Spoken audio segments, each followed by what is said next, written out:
Dr. Chris Kramer, who's going to talk to us about a study in just a few moments. But before we get started, I just have a couple of words I'd like to say. And it's really important that you understand that the HCMA provides you information that is information. We don't want you to change your treatment regimen based upon the information in this presentation. So if you do have any questions about the study, we'll be happy to answer those. If you have any questions about your individual care and treatment, please bring those to your HCM specialist or your cardiologist. If you have any questions that are not answered during the webinar, please feel free to email us and we will answer those questions. Your best email to send the question to is support@4hcm.org. So I do want to take a moment. This is a little error on this slide. Next week at 1 o'clock, same time, we will be having a webinar featuring Dr. Charlene Day and Dr. Rachel Lampert on Live HCM, which is a study about activity in HCM over a lifetime. So we hope you will join us for that webinar and think about participating in a number of clinical trials. The good news is for HCMR, you would also be qualified for Live HCM, so you don't have to pick one or the other. You can do one or both or multiples. So on that note, I'm going to hand the controls over to Dr. Chris Kramer, who is going to talk to you a little bit about HCMR and hope you'll learn something about it. Chris, it's yours.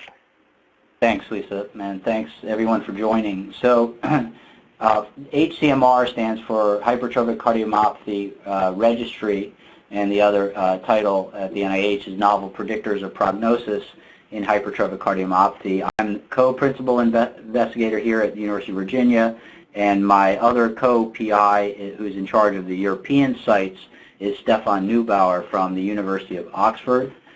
I'll point you to our website, which is hcmregistry.org. You can get a lot more information about the study if you go to the website. It will explain essentially what I go over today.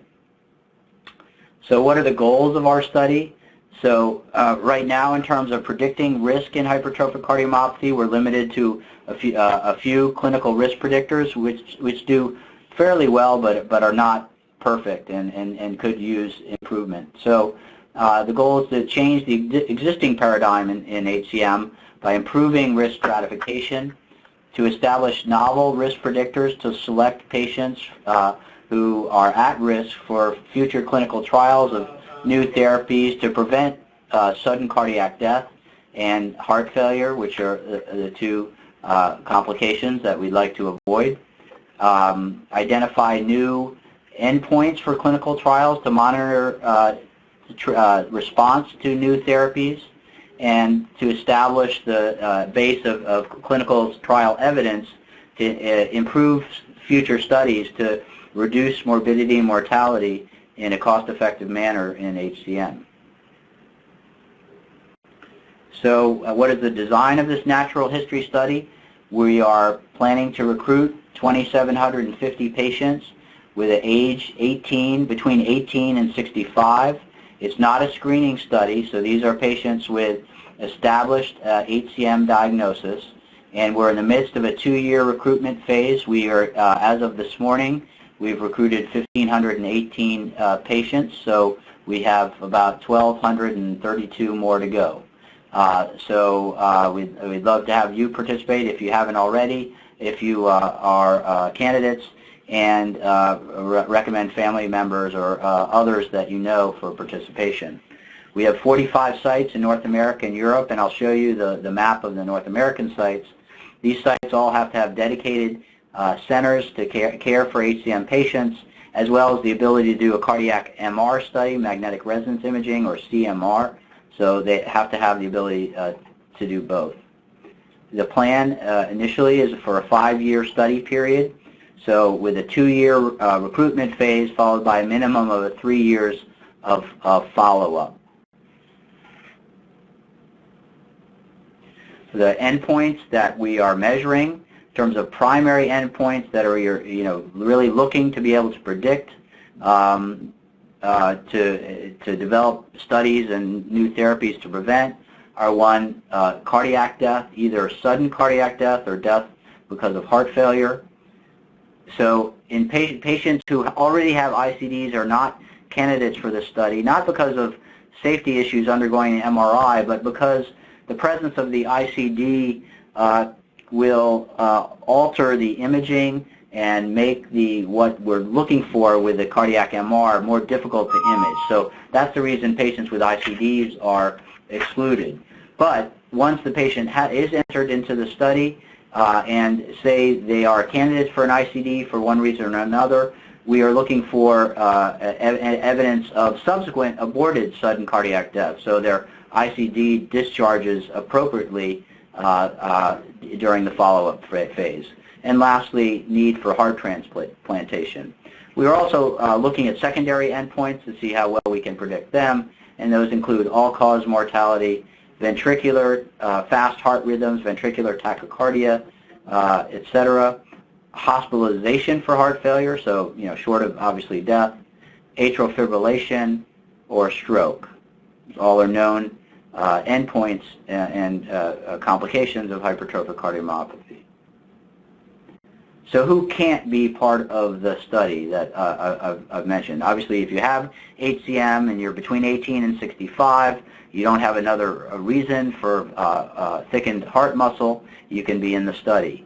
These are people who can't be in the study. Those who have evidence of coronary artery disease, have a prior heart attack, or have known significant obstruction in one of their coronary arteries, say have gotten a stent previously. Why is that? Well, coronary artery disease can lead to many of the same events that happen in hypertrophic cardiomyopathy. So we're really trying to be able to predict these events that occur solely from HCM, and if the patient also has coronary artery disease, that may mix the picture, and we won't be able to tell what caused the problem ultimately. So we're excluding patients with coronary artery disease. We're also excluding patients who have prior surgical or interventional therapy of their septum, either with surgical myectomy or alcohol septal ablation, because both of those procedures can change the natural history of this disease. And we're really trying to understand the natural history before invasive therapy. Anyone who can't have a contrast-enhanced cardiac MR study are excluded because that's a major part of the study. And those are the patients with pacemakers or defibrillators for the reasons I mentioned. And patients who are on dialysis, have severe chronic kidney disease, are not allowed to get gadolinium, which is the contrast agent that we're using for the study. So those patients are not candidates for study because of the need to use gadolinium as part of the cardiac MR. Patients who are having fast heart rhythms all the time, because that will make the cardiac MR more difficult. Patients with severe diabetes mellitus, and obviously pregnancy is a contraindication. In terms of the cardiac MR protocol, I'm not going to go into all the details, but we do some imaging with a technique called T1 mapping to look at the amount of interstitial fibrosis in the heart. We do cine imaging to look at, here's a patient with marked hypertrophy of the septum compared to the normal thickness of the lateral wall here. And we give gadolinium the contrast for both for T1 mapping and for a technique called late gadolinium enhancement. You see, normal heart muscle should be black on this imaging. Areas of scar or fibrosis appear bright white. And you can see this patient with hypertrophic cardiomyopathy has areas of bright white scar in the septum and the areas of hypertrophy. And it's our hypothesis is that the presence and extent and pattern of scar is associated with some of the endpoints that we are looking for, and that's a major part of the study. So both looking for scar we can see, and then with T1 mapping, scar that we can't see, but we actually have to measure with a computer, that these two findings will help predict adverse events in HCM. We're also doing complete genetics. That's been done at the core lab at the University of Oxford. We're looking for all known HCM genes, and we'll also be looking for some new ones that have not previously been identified. And we'll also be looking for clinically related disorder genes, so genes that show the phenotype or the appearance of HCM but are due to a different genetic disorder. All the genetics will be run at the very end of the study so that any new genes that are identified between now and then can be run. We're also, and the core lab at Brigham and Women's Hospital is running serum biomarkers. So blood will be drawn for both genetics and biomarkers. It's about 5 tablespoons of blood, and a whole host of blood biomarkers will be measured to look at their association with any of them with the adverse outcomes that we're looking for. So in terms of the study, what does it entail? It's about a 2-hour visit once. That includes the questionnaire, the cardiac MR, which takes about an hour, and the blood draw. So all told, you'd spend about 2 hours at the institution, and that's it. The other part of the study is yearly phone follow-up. So it's a very straightforward and not time-consuming study to take part of. And again, there's no therapy associated with it, so it's completely a natural history or registry study. So you enter the study, you are imaged, you give your blood, and then you're followed for 3 to 5 years, and hopefully longer. I mentioned we had 45 sites total in North America, 18 in the U.S., 5 in Canada. Since this is a North American society, I will really focus our attention on North American sites. And these are the North American sites. You can see they're somewhat clustered in the Northeast and near Midwest, but we do have a site in Houston. We have a site in Oregon. We have a site in Oregon. Unfortunately, the site in California had to close. Calgary in the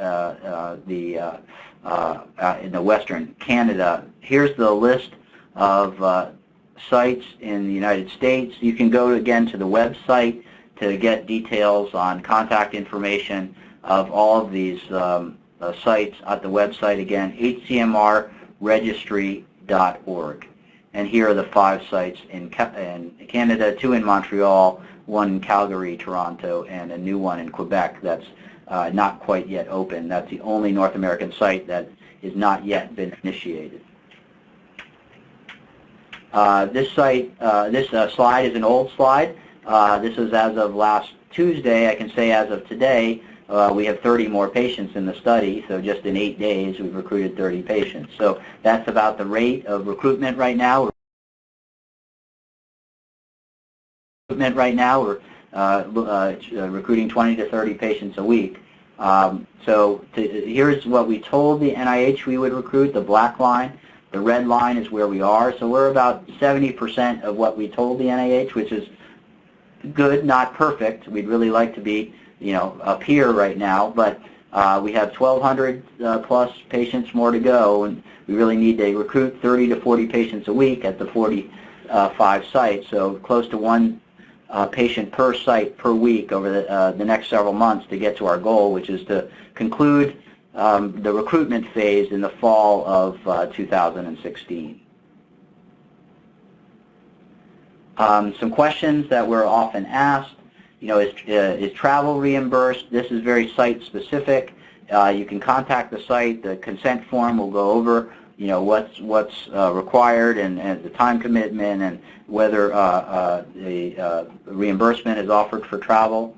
And another common question, say you're being followed in Denver and Denver isn't a center for HCMR. Can you participate? Absolutely. It's just a question of either contacting me and I can put you in touch with the closest center, or if you go to the website and look at the map and sort out which is the closest, most convenient center for you, is then to contact one of the named centers and contact the principal investigator at that center and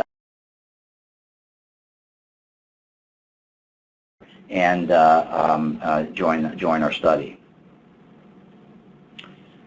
So, I added a phone number on this slide, Chris. Great. So in conclusion, HCMR has the potential to identify important new risk factors in HCM that will improve prognostication and in the future identify targets for therapies that are being developed all the time for this disease. Jennifer Kay is the coordinator at our center at UVA, and she'd be happy to answer any questions, and I can be reached by email as well. Lisa can share that, and so be happy to answer questions now on the webinar and in the future if you didn't think of your question now, but one comes up down the road. Thanks. Okay, for anybody who does have a question, the chat feature at the bottom of the webinar box, you can just type in your question there. I'm going to start with a couple of questions for Dr. Kramer that actually I hadn't come up with until now. I noticed that atrial fibrillation is one of your endpoints. My question is, what if somebody has already experienced paroxysmal AFib? Are they disqualified from entry into the study? No, that is not a contraindication. And in fact, patients even in atrial fibrillation, persistent or chronic atrial fibrillation, as long as the atrial fibrillation is well controlled, they can be part of the study as well. So a history of paroxysmal atrial fibrillation or even well controlled chronic atrial fibrillation is not a contraindication to the study, and those patients can participate. So as you're calling it an endpoint, that is if somebody goes into AFib for the first time, then that's their endpoint? So obviously if someone's in persistent AFib in them, it's not an endpoint. So I didn't put all the details on the slide. It has to be new atrial fibrillation. So atrial fibrillation, a patient who hasn't had AFib or paroxysmal atrial fibrillation before, that either requires hospitalization or cardioversion or some new therapy, some new intervention. Okay. That was my one question. My other, I'm just going to ask you to explain something that you and I talked about the other day. Can you explain why, even though there are now MRI-friendly ICDs, what the problem is with imaging and why ICDs are excluded?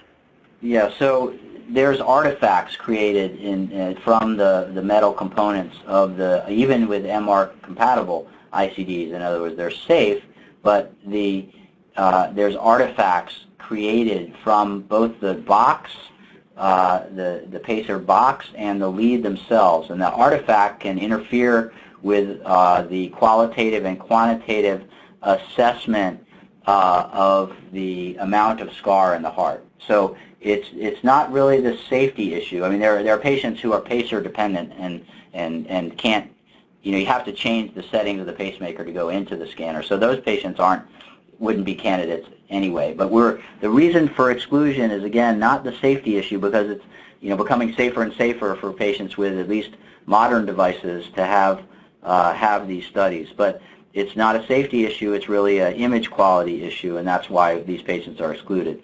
There are new ways of imaging being developed all the time. In fact, we have an experimental pulse sequence, as we call it, from UCLA that helps remove some of the artifact from the pacers on the scar imaging, and we're starting to use that in patients with pacers, not for this study, but in general. And so we think in the future this problem will go away, but it hasn't gone away yet, and so for the purposes of this study, we excluded patients with pacemakers and defibrillators. That includes the SICD? It hasn't really come up, but there haven't been that many implanted yet, although when it has, we have excluded those patients in the one or two instances just because of our blanket exclusion and for the concern that even they may have artifact from the box and the lead itself.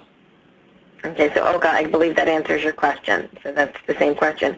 An additional question I had, will the participants in the study have access to the genetic test results, or is that locked in the study? Yeah, that's locked in the study for a couple of reasons. One is the genetic testing being performed is not clinical grade genetic testing. It's research genetic testing, and so clinical labs have certain procedures and approvals that need to have it done and certain stringent conditions, and so the way the genetics are being run do not meet those clinical lab conditions. So if you haven't had genetic testing done before, this will not be, this is not an alternative, this is not a way to get your results, because the results are not being shared with the participants. So one would have to have separate genetic testing, clinical genetic testing, to get those results. Okay. Chris, we have to talk offline about that because I have an idea on something as well that might assist us in recruitment. Yeah. But I have to see if it's okay to offer. Yeah. Other question coming in, can you do an open MRI or is it strictly a closed MRI? Yeah, open MRIs are really only good for extremity imaging, arms, legs, etc., and really aren't applicable to heart imaging. So unfortunately the answer is no there. It's either a 1.5 or 3 Tesla closed MRI system. Or, you know, it's not closed, the bore is open at either end, but certainly the so-called open MRIs can't be used for this study. We have a question regarding inclusion criteria. Again, so I'm putting back up the slide. The age range is 18 to 65, so it's a pretty wide range that we're looking for here.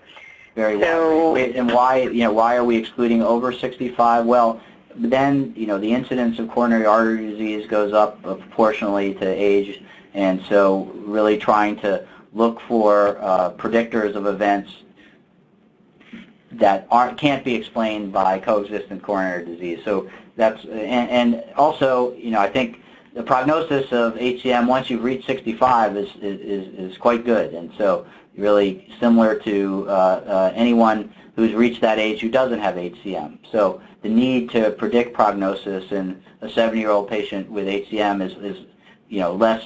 I don't want to diminish the diagnosis at age 70, not to say it's not important, but in terms of altering one's expected lifespan, it's obviously a bigger deal for the 25-year-old and 30-year-old than it is for the 75-year-old. I'm going to go off script a little bit. So Sure. You've gotten, what is this, 1,700 already, or 1,500 already participating. Have you had any feedback from the participants that this is a burdensome trial or that it's an easy trial? Has there been any general feel from the participants already? Yeah, the feeling is very overwhelmingly positive because it's such, in terms of time commitment, a minimal commitment of time in terms of 2 hours. Obviously, if you have to travel to the site, that would add to it. But so essentially, half a day to most a 1-day participation, and then a lifetime of knowing you've contributed to science and understanding of this disease. And then yearly phone follow-up that would take no more than 10 or 15 minutes. So it's really a minimal burden, and in terms of this will be the largest study ever performed in hypertrophic cardiomyopathy. So the amount of information that we will learn about this disease over and above the predictive nature of the study is tremendous. And so I think it's a tremendous opportunity for patients with this disease to contribute to the knowledge base. I'm going to add to that, again, going off script, and I'm not a PI, I'm not a co-PI, I'm just helping, the HCMA is helping to recruit for this study, but I do want to offer a perspective to anybody who might be viewing this now or later. Almost every study done in hypertrophic cardiomyopathy with any real numbers is a single institution or a double institution study, which does lend itself to some institutional bias. The more we can get out of a few core centers and really identify those people who are in the community living with HCM and have them studied in this manner, it is really going to help us understand what's going on now with the disease and with our management systems and how we might be able to improve the systems that we already have been working within. But I think it's critical that we get those who are not necessarily currently engaged with a high-level center of excellence to get involved and to go to one of these centers and get an evaluation and become part of the study so that we can really have a global understanding of what's really going on out there as opposed to what's going on in a few high-level institutions. So if I could offer some words of encouragement, it's that if you've never participated in a clinical trial before, this one is pretty easy to participate in. And I would encourage you to at least call the study coordinator and learn more about the study. If you decide it's not for you, so be it. But at least make the phone call, see what it would take to get involved. We've got to get over 1,000 more of us to get involved. Some of us can't, even though we'd like to participate. These darn ICDs save our lives but disqualify us. But we need to get more of us in there. So I encourage you all to make that phone call to the study coordinator. somebody's asked about when the study is going to be done. We're a long way off of that. We're probably looking at a good 5 to 7 years before anything is publishable. Is that correct? Well, probably not quite that long. I think, you know, we'll finish recruitment at the end of, we think, the fall of this year. At that point, you know, we'll have all the data analyzed in terms of entry data within a few months of that time. So in terms of an initial publication describing the characteristics of the study population, I would think we'd have something about that in 2017. But in terms of the predictive ability to predict events, we have to follow you know, each patient for generally a mean of 3 years. So we're talking about 3 years from now, since we're over half the patients recruited, say. So 3 years from the end of 2015. So that'll be the end of 2018 is when we can kind of look to see what events have happened, and that'll be a mean of 3 years of follow-up, and then start to look for predictive features. Now, you know, we're going to ask NIH for additional dollars down the road to continue to follow up patients for longer than 3 or 4 years. So, because obviously the longer we need that. you follow patients, the things happen and events occur, and so the ability to predict events longer term is improved. So I'd say initial results in terms of predictive nature, 2019, but I think we'll be seeing results of this study easily 10 years and 15 years from now. So this is a marathon, not a sprint. Exactly. And we all need everybody to get involved in the very slow HCM-appropriate marathon here. As soon as any publications become available, they'll be on the HCMA website as soon as possible. So that reminds me, Lisa, we do have the methods paper that describes the study that was published in August of 2015 in the American Heart Journal. I don't know if you have that on the website. So they're already. I don't have that one up yet. We could put that up. It seemed a little tech. Yeah. But we could put that up if anybody's interested. I'm going to put a last call out for questions. And Chris, is there anything you'd like to say in closing? No, again, thanks for participation. And again, we'd love to see you participate in the study and recommend it to family members or friends or HCM members that you know and would like to see participate. Well, this webinar is going to be posted all over social media within the next couple of days, and hopefully that'll get a few more people to make some phone calls and get involved. So, wait, no. Sorry, I had a horse problem. Okay, I'm not quite sure what that means. So we're done with questions. If anybody, wait, maybe we have one more question coming in. We'll give them 1 second. See how fast she types. It's the nice thing about the system, I can see when somebody's about to ask a question, so I don't disconnect them. First, I picked Jennifer's number as the contact number. That was the right one, right? Yeah, absolutely. Again, they can email me. Feel free to email me at ckramer@virginia.edu. ckramer@virginia.edu. I will post that as well if there's any additional questions. You're in Utah. Is Oregon